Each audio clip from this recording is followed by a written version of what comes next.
Salut, je te souhaite la bienvenue sur cette toute nouvelle vidéo de ma chaîne Ose la mobilité internationale. Je m'appelle Lucie, je suis étudiante et adepte de la mobilité internationale. Aujourd'hui, dans cette toute nouvelle vidéo, je vais te parler de l'organisation d'envoi, aussi appelée organisation de soutien.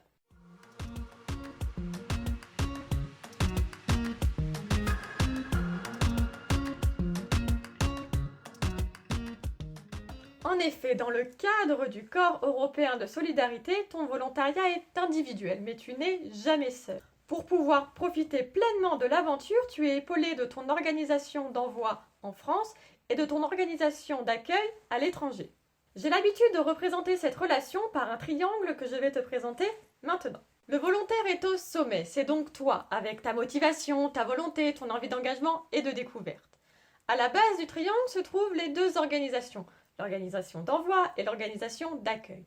Aujourd'hui, je vais te parler de l'organisation d'envoi. Quel est son rôle, où la trouver, je vais tout expliquer. C'est parti.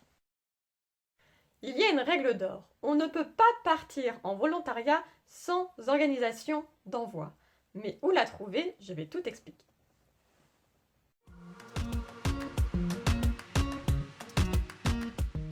Alors, où la trouver?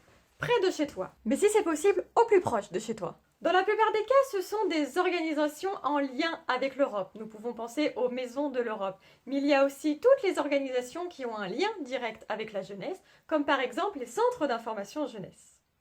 Les organisations sont en partie répertoriées dans cette carte interactive que je vais te montrer maintenant. Sur la carte, à toi de sélectionner ta région ou ton département. Puis, pour la rubrique type de structure, tu dois sélectionner organisation de soutien. Mais attention, reste vigilant, la dernière mise à jour de ce site date de 2014. Tu peux donc utiliser cette carte comme une aide, mais attention, certaines informations peuvent être erronées puisqu'elles ne sont plus à jour. Mon organisation d'envoi était la Maison de l'Europe du Mans, que je remercie encore pour l'aide qu'elle m'a apportée lors de mon volontariat et pour le lancement de cette chaîne YouTube.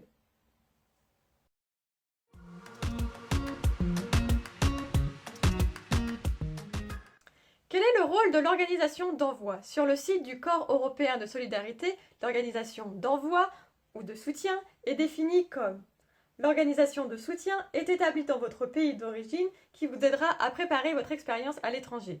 Mais en réalité, ça donne quoi? Tout d'abord, l'organisation d'envoi a un rôle d'accompagnement dans la recherche et la préparation de la mission. En général, tu es reçu par la personne chargée de la mobilité. Elle t'explique les principes du programme dans les grandes lignes. Elle t'explique comment pourrait se dérouler ton volontariat. Mais bon, c'est déjà ce que je fais sur cette chaîne.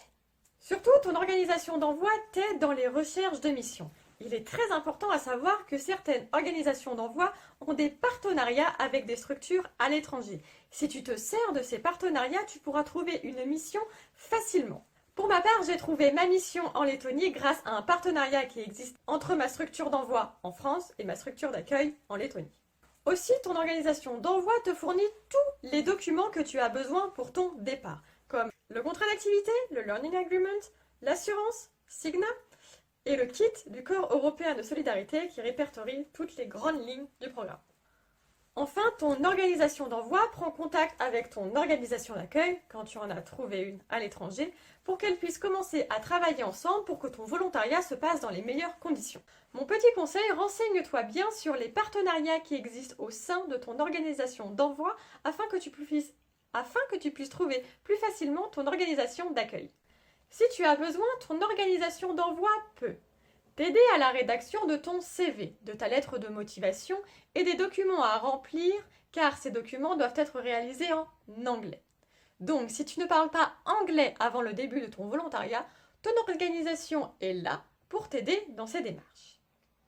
Elle peut également t'accompagner pour acheter les billets de transport, bus, train, avion, si tu ne l'as jamais fait. C'était mon cas pour mon billet d'avion. Ton organisation d'envoi est également là pour te rassurer avant ton départ. Enfin, quand on est sur place, ton organisation reste à l'écoute et suit ce qui se passe pendant ton volontariat. Elle est toujours présente comme un soutien quand tu as un coup de mou ou si tu as un problème avec ton organisation d'accueil. Et de façon plus générale, ton organisation fait la promotion du volontariat à l'étranger.